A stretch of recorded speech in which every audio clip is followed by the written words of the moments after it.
But again, I start at the beginning. James, where were you born? Where were you born and raised?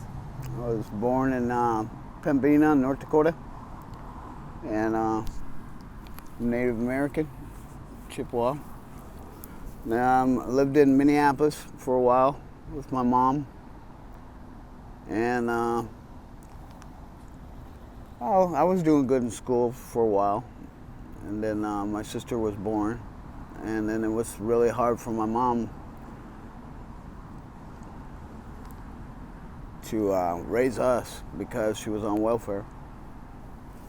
So she was an alcoholic, and she went to treatment, and I went to foster care, and after that I thought I was going to get out, and live with mom again, and then I had a social worker, and we had a meeting, and then my mom said she couldn't afford to keep both of us on welfare.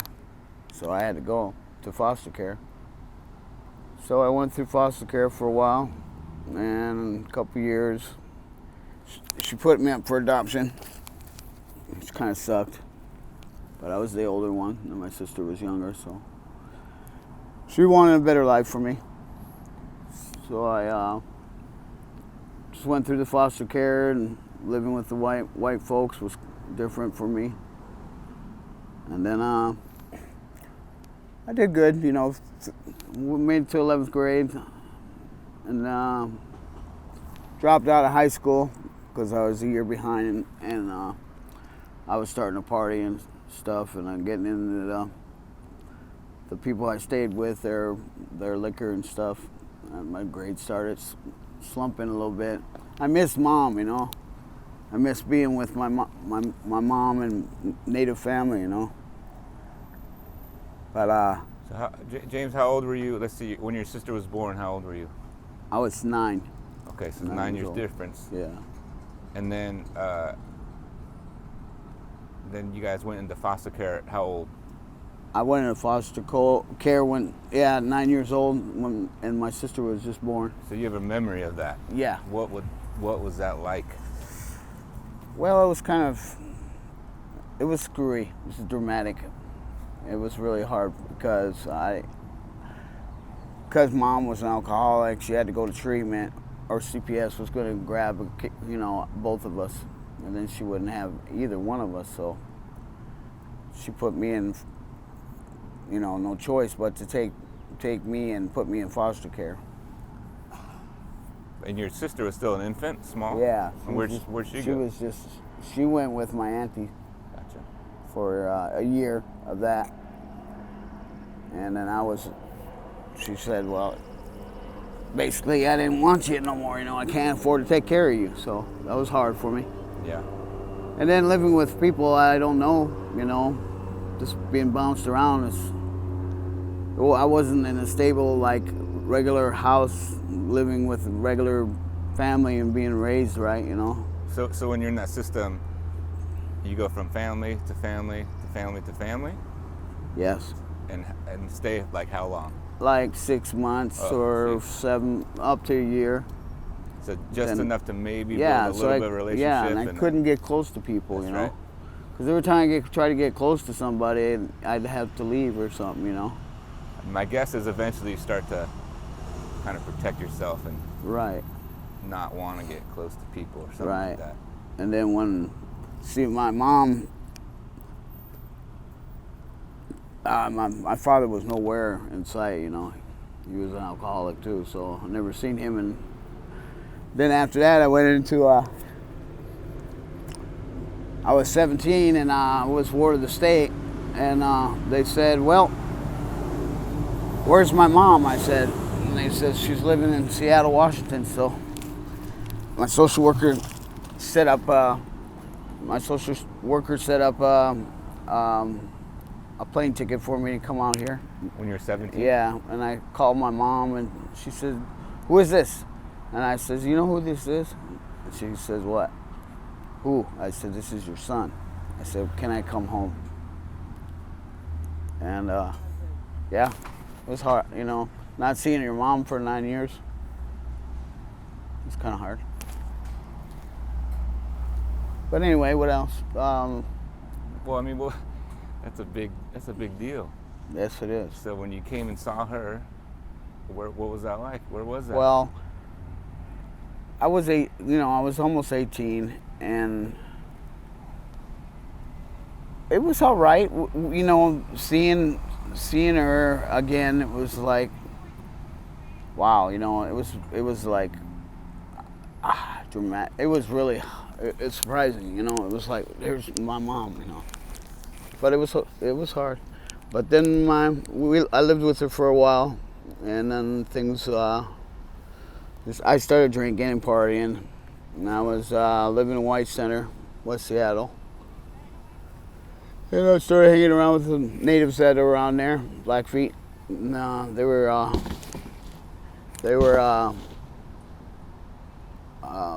just really into burglaries and doing bad things, and partying all the time. So I felt that's where I felt, this is where I'm supposed to be, for a while. Then I got my mom kicked out of her apartment by we smashed the toilet. And I don't want to go into that one, but my mom went homeless for a while, and so did I. And then and you're still late teens? Yeah. And then she got another place, a security place for low income housing. I'd come over there and say, I'd come over once in a while.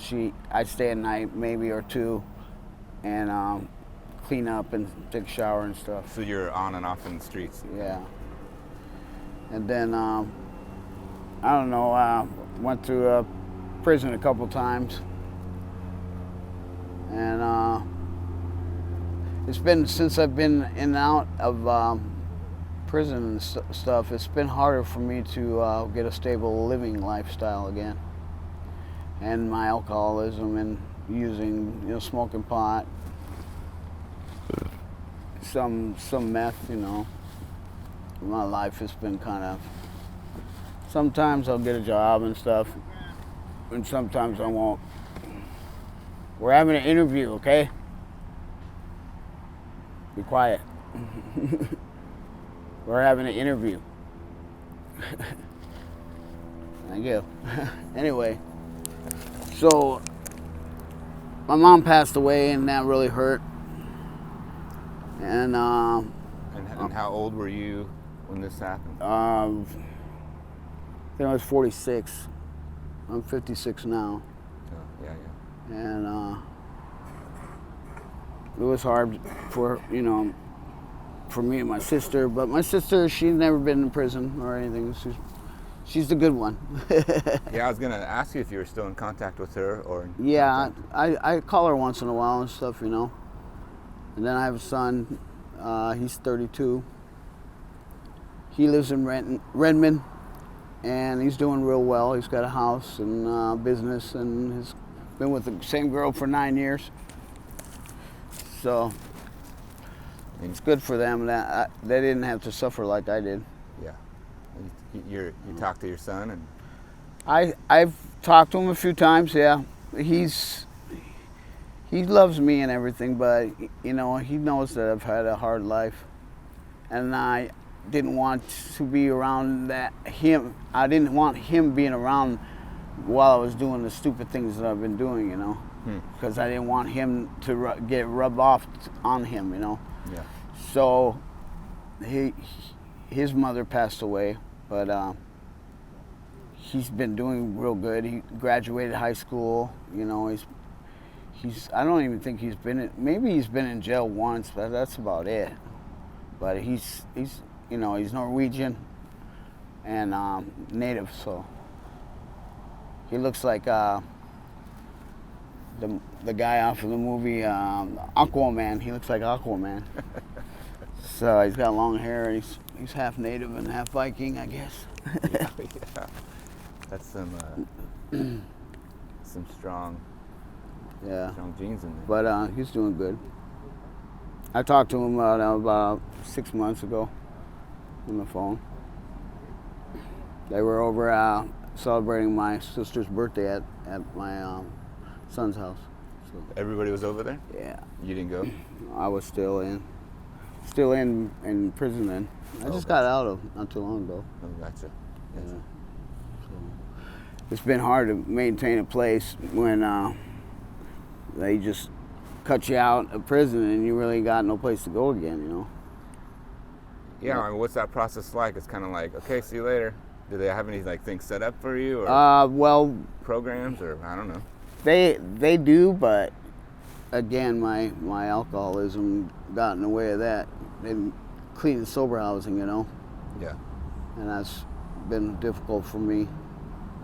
Because, you know, I've been in and out of prison so many times. It's like when I get out, I want to do what I want to do, you know.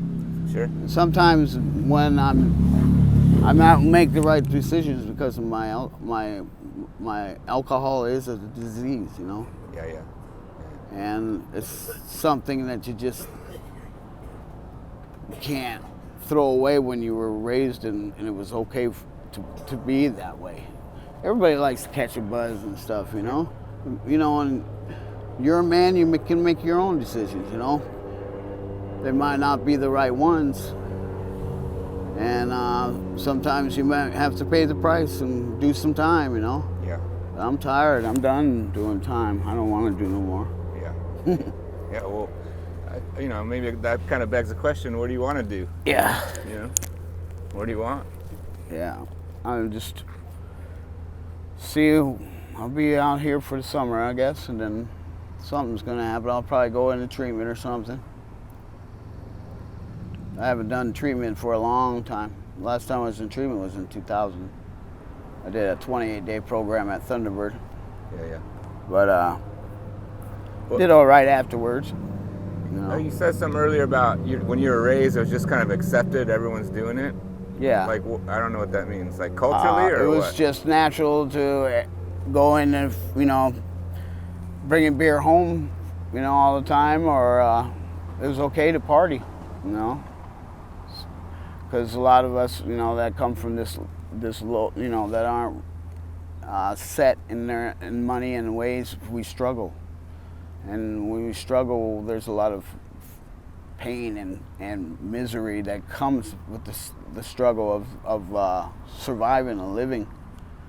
You know, everybody's got their problems, you know, and, you know, I've been stabbed 3 times. I've had necrotizing fasciitis from bad drugs, and, you know, I've had a hard bringing up of life, and some of that is painful. So I drink to ease my pain, you know. Yeah, totally.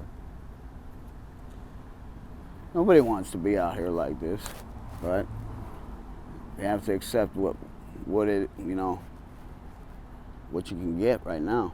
Yeah. Is there anything you'd want the people of Seattle to know? Stay away from that fentanyl. Don't go downtown Seattle, you know, unless you have a purpose to go down there. Don't be out here and you can see the area is you know, a lot of homeless people, you know. It's just try to get off these streets if you can, if you choose to. There's a lot of people that they don't want to have responsibilities, right, you know, and the cost of living is hard. I'm on food stamps. That's all I got right now. Yeah. You know, I'm trying to get some kind of mental health SSI or something. You know, I'm 56 now, so I'm getting older. This is, you know, this ain't the life, really. But we have no choice. So that's about all I have to say. James, thanks for your time, man. Yeah. Thanks for sharing part of your story, and it's good to hear your voice. Yeah. Right on. Okay. I'm gonna grab a couple photos and All right. do a little, sign a little thing. Yeah, you know, I didn't want to bring out a lot of that stuff, but well, I mean, sometimes it's just real. It's real. It's part of, again, I was just gonna say, I talked to a lot of people where foster care comes up, and there's a big connection of foster care and homeless, like that. Yeah. It's just Being in prison. I've been in prison 4-5 times, man. You know, the last one was for 2 second-degree armed robberies. Walgreens right up here Yeah. on Market 15th. Yeah, The yeah. Walgreens there, Yeah, I yeah. held that place up. Yeah. It was when the liquor was, they were putting it on the shelves. Yeah. I was going in there and grabbing 2 half gallons of vodka. Yeah. And 3 days a roll, I did that. And then I went in and I was coming out, and the manager blocked my way. And I pulled out my butterfly knife and I said, "You don't let me out of this fucking store, I'm gonna stab you, man." And he says, "I'm calling the police." And he had it, his phone in his hand, and I says, "Call the police." And I walked right out. They caught me 4 days later. Gave me 68 months. Wow. This is to support your addiction. My addiction, yep. Yeah, addiction can be so gnarly, and you can do things to support your addiction that are like, I never thought I'd do this to. I know. Some people go days without eating. Yeah. Shit, I was 200. I'm about 205 right now.